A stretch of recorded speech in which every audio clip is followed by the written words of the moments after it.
The phone was still charging when I found it.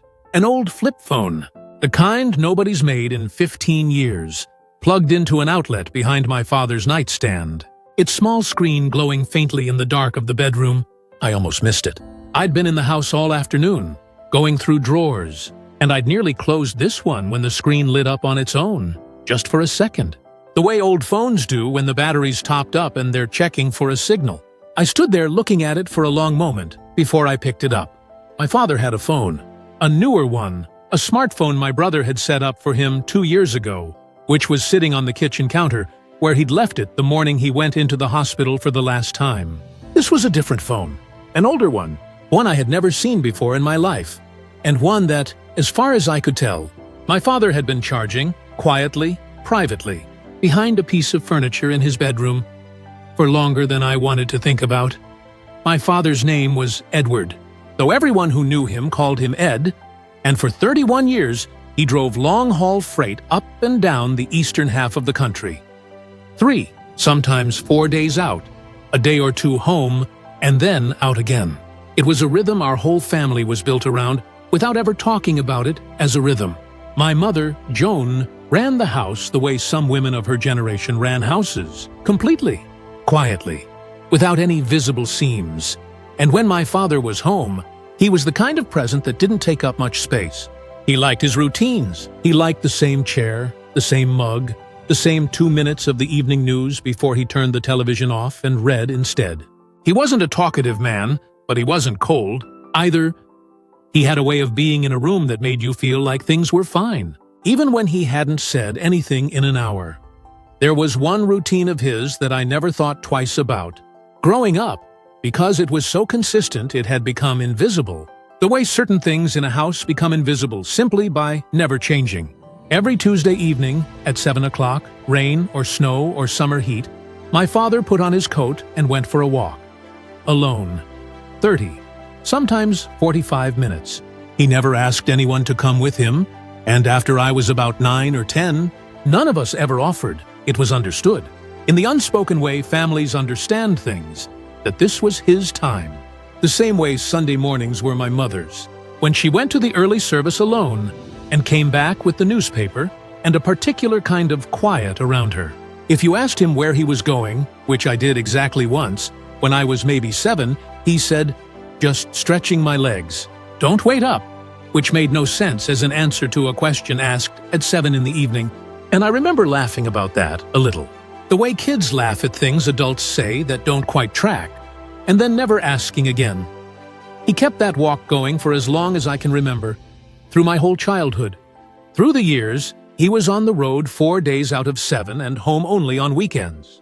Through his retirement at 60, right up until the last year or so, when his knees finally made the walk too much and he started, instead, just sitting on the back porch at 7 on Tuesdays, in his coat for the same 30 or 45 minutes, looking at the yard. I remember, as a teenager, finding this faintly comic. My father, a man who otherwise never sat still longer than it took to finish his coffee, sitting on a cold porch in November for no reason anyone could name, looking at a yard he'd looked at 10,000 times before. Once, when I was about 16, I asked him if he wanted company. He said no, not unkindly, just plainly, the way he said most things, and added, "It's not really a sitting kind of thing. It's more a thinking kind of thing. Best done alone." I didn't push.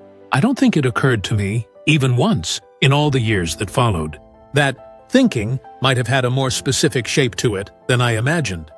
That there might be a person on the other end of that thinking every single week, for longer than I'd been alive. My mother died 15 years ago. A stroke, sudden, no warning. And after that, my father lived alone in the house I grew up in, 2 hours from where I live now, and I'd drive over most weekends to check on him, bring groceries, fix whatever needed fixing. He seemed, in those years, like a man who had made a kind of peace with being alone. Not happy exactly, but settled. He had his chair, his mug, his 2 minutes of the news, and his Tuesdays. He died in March, 86 years old, after a short decline that none of us had quite braced for properly, even though we'd had weeks of warning. My brother Tom and I split the work of the funeral and the house between us, the way you do Tom handled the service. I handled the house, mostly because I lived closer and because, if I'm honest, I think we both wanted different jobs. The house was easier for me, quieter. I could do it at my own pace, room by room, without anyone watching. The funeral was on a Thursday, small, the way my father would have wanted it. A handful of old friends from the trucking company, a few neighbors, Tom's family, mine. There was one woman there I didn't recognize.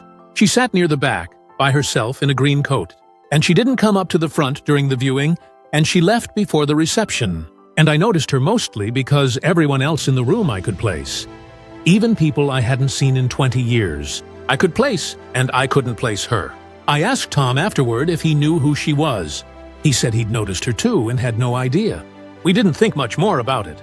Funerals bring out people you don't expect. Old co-workers, neighbors from 40 years ago. And you don't always get the chance to ask. It was 3 days later, on a Tuesday evening. I noticed that, afterward, that it was a Tuesday.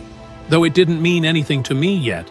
That I was in my father's bedroom, going through the nightstand, and the old flip phone lit up in the drawer. I picked it up. The plastic casing was worn smooth along the edges, the kind of smooth that only comes from years of being carried in a pocket, opened and closed thousands of times.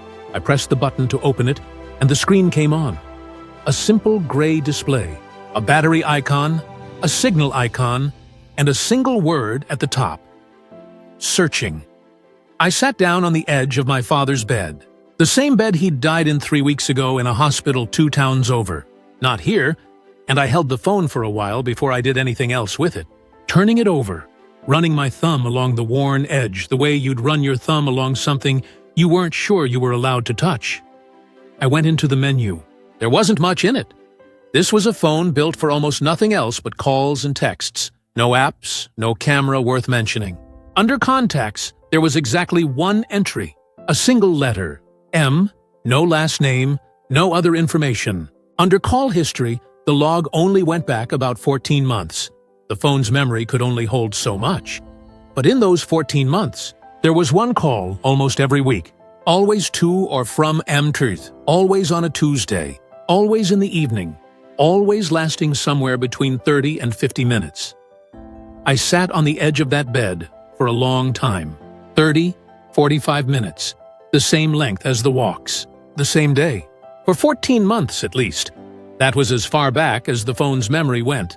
But something told me, sitting there, that 14 months was nowhere near the actual beginning of whatever this was. While I was still sitting there, the phone rang. I nearly dropped it. The ringtone was old-fashioned, a simple electronic trill, and it filled the quiet bedroom in a way that felt enormous.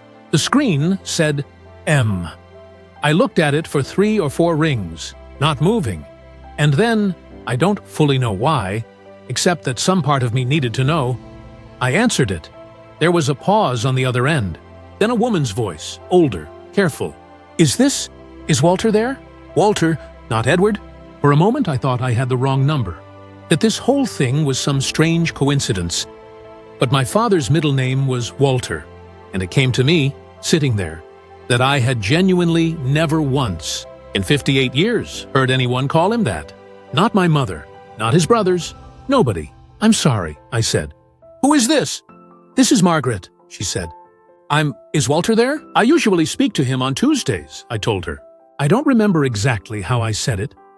I think I said my father had passed away, the week before last, and that I was his son, and that I'd found this phone in his nightstand and hadn't known what it was. There was a silence on the other end that went on long enough that I thought the call might have dropped. Then, very quietly, she said, "Oh." Just that. One word, and something in the way she said it, told me more than a longer sentence could have. That this was not the reaction of someone hearing about a stranger, or even a casual acquaintance. It was the sound of someone absorbing a loss they hadn't been allowed to grieve yet, hadn't even known was coming. "I'm sorry," I said. I don't actually know who you are." He never mentioned. I stopped. I didn't know how to finish that sentence in a way that wasn't either rude or revealing more than I meant to. She was quiet again, and then she said, "Were you at the funeral? Thursday?" "Yes, I was there too." "In the back.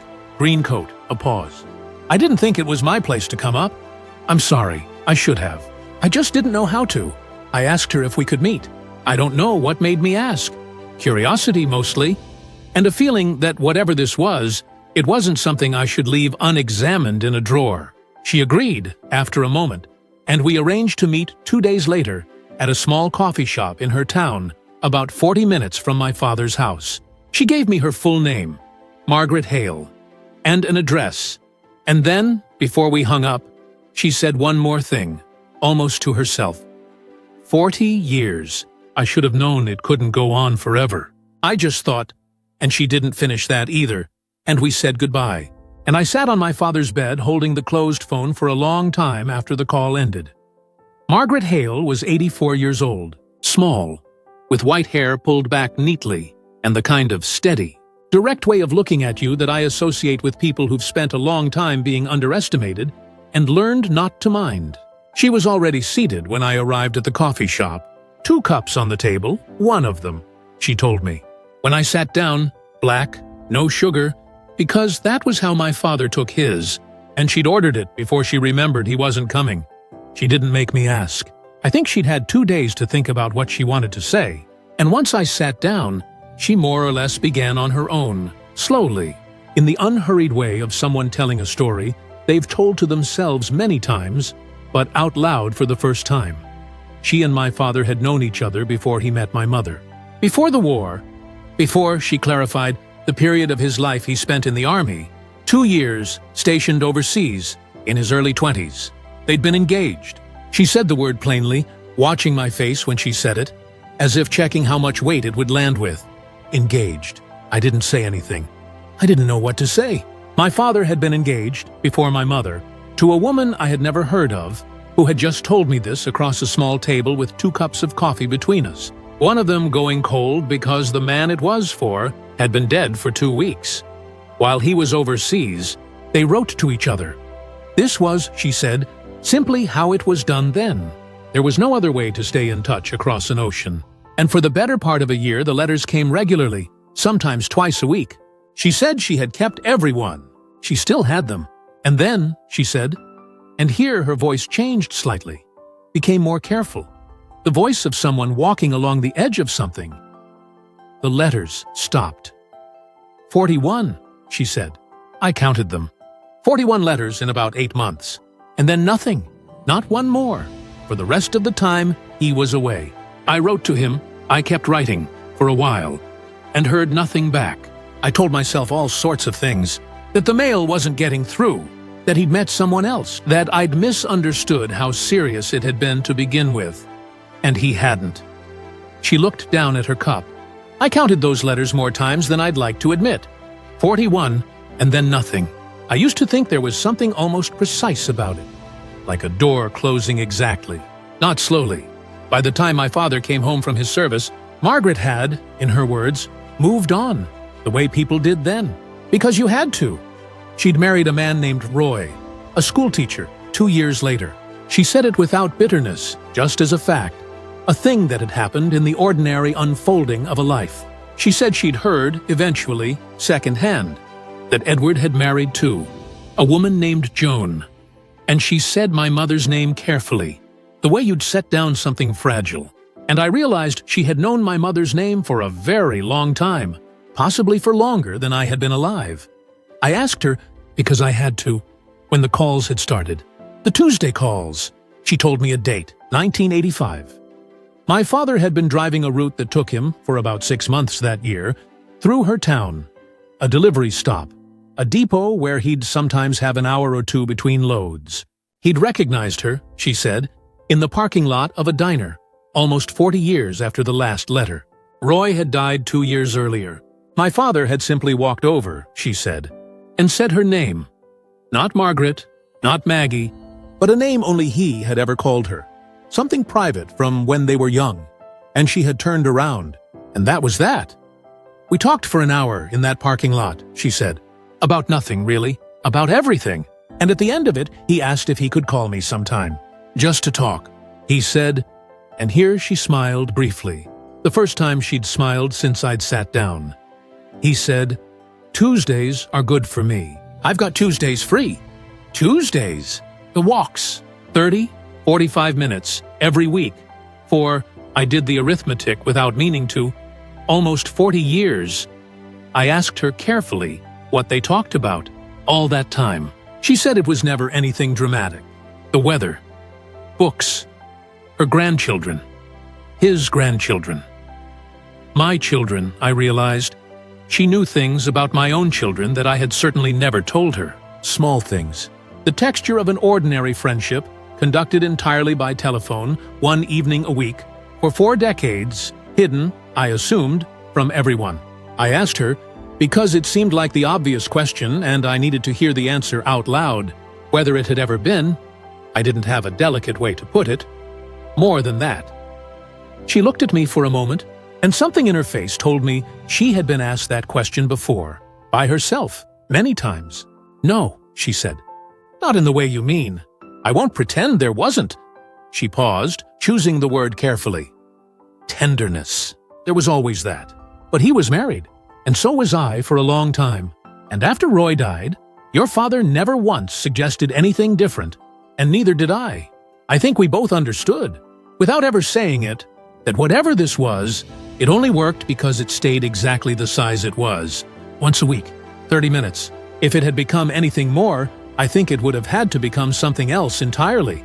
Something that would have asked both of us to blow up lives we weren't willing to blow up. So it just stayed what it was. I sat with that. The coffee in front of me had gone cold.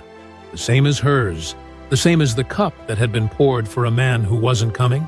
I thought about my father in his chair with his mug, his 2 minutes of the news. And then, every Tuesday, his coat, the door, the 30 or 45 minutes that none of us had ever asked about. Because asking would have meant acknowledging that there was a room in him we didn't have access to. I'd always assumed that room was simply private in the way men of his generation were private. A small, contained, ordinary kind of privacy.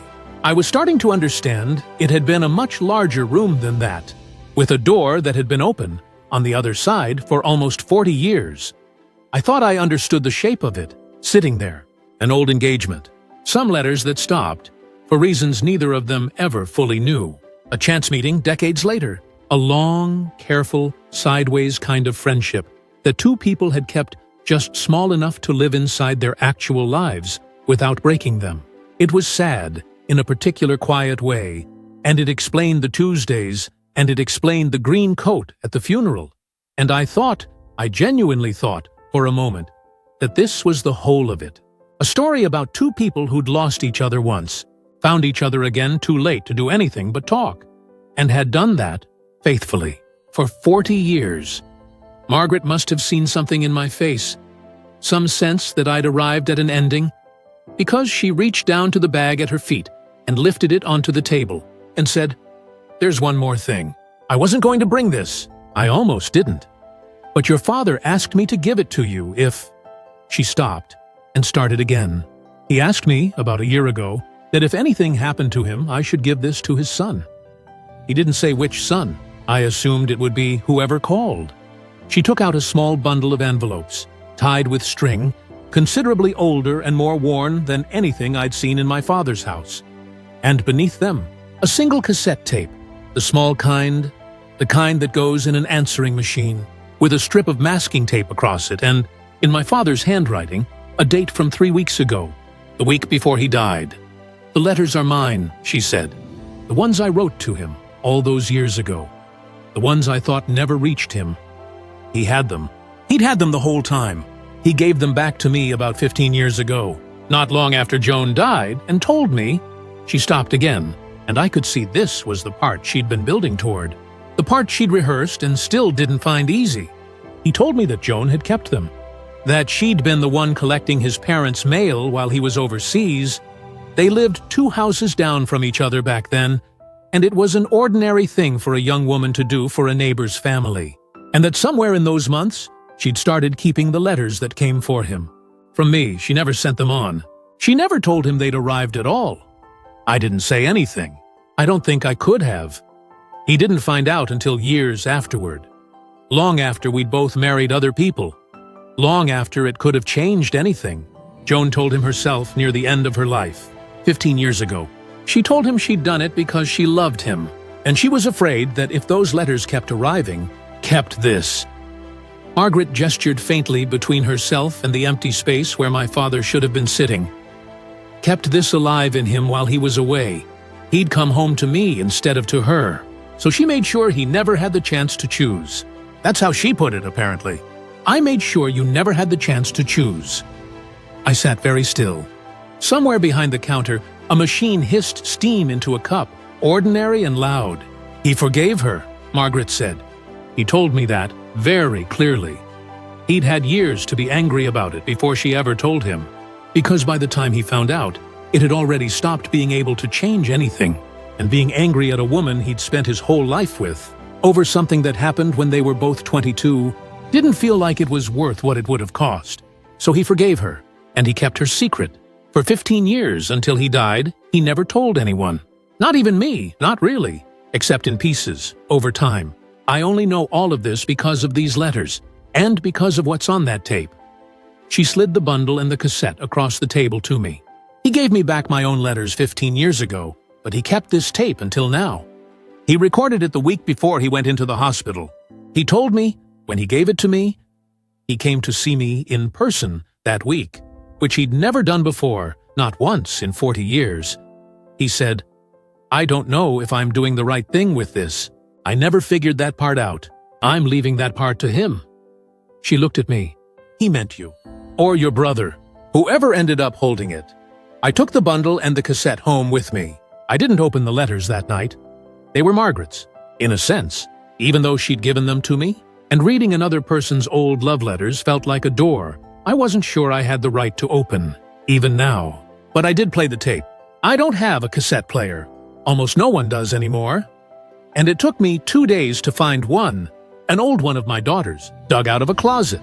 The kind of small indignity that grief keeps handing you in between the larger ones. My father's voice, when it came, was steady, the way it always was, though slower than I remembered, with the particular thinness that illness puts into a voice near the end. He didn't address it to me by name. He said, "I've been turning this over for 15 years, and I still don't have an answer, so I'm going to say it out loud and let someone else decide what to do with it." And then he told the story. The same story Margaret had told me, in roughly the same shape, the letters, Joan, the 40 years of Tuesdays, except in his own words, slower, with long pauses between sentences, the sound of him breathing audible in the gaps.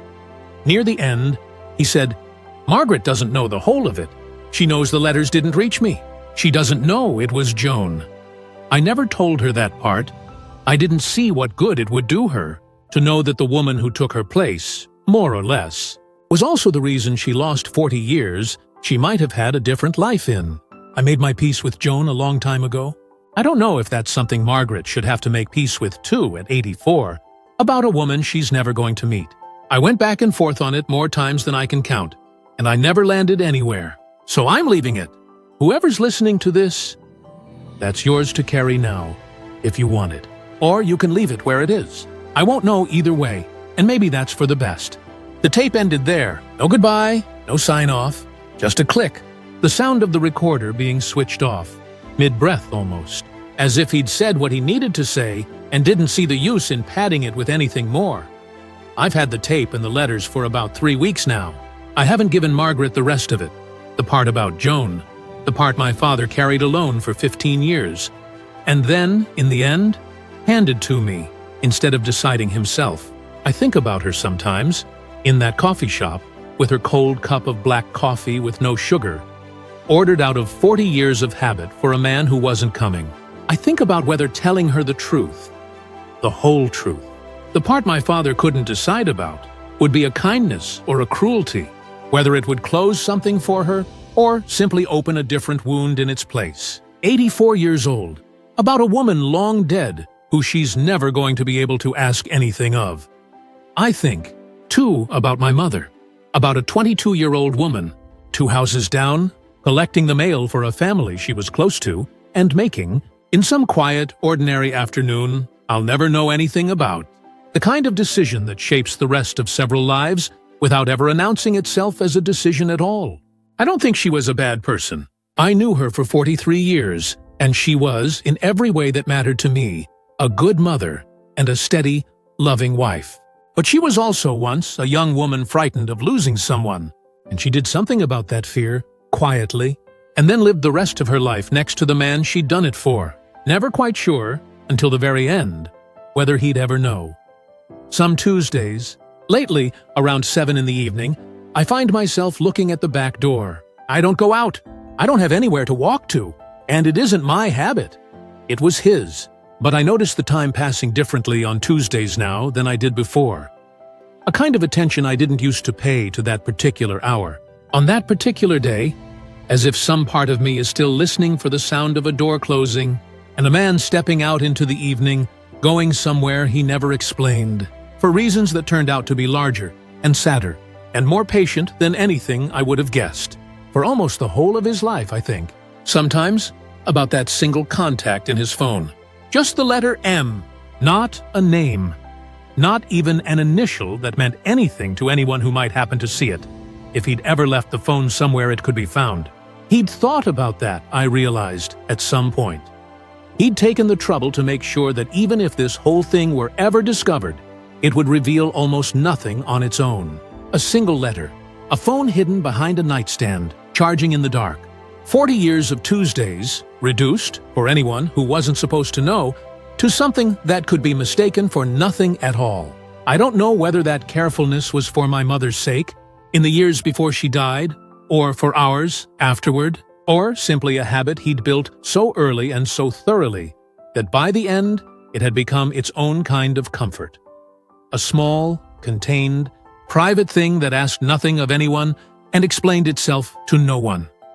I drove past my father's house last weekend on my way to somewhere else, and I slowed down without meaning to, the way you do near a place that used to mean something and now just sits there, waiting for someone to decide what it means next. The porch light was off. Tom and I haven't settled what to do with the house yet. There's no urgency, the lawyer says, and neither of us has had the heart to talk about it seriously. I looked at the back porch as I went past, the chair still out there. The one he used to sit in on Tuesdays once the walks became too much. And for a moment, just a moment, I thought about stopping, going around back, and sitting in it myself, just to see what 30 minutes of that particular kind of quiet might feel like. I didn't. I kept driving, but I thought about it the rest of the way home. And I think about it still. The letters are still tied with their string, in the drawer of my own nightstand now. I haven't read them. I keep meaning to decide what to do with the tape, whether to play it for Margaret, or for my brother, or to do what my father, in the end, couldn't quite manage to do himself, which is simply decide one way and live with it. I don't know yet. Some Tuesdays I think I'm closer. Other Tuesdays I think I'm exactly where he was for 15 years, turning it over and putting it down and turning it over again.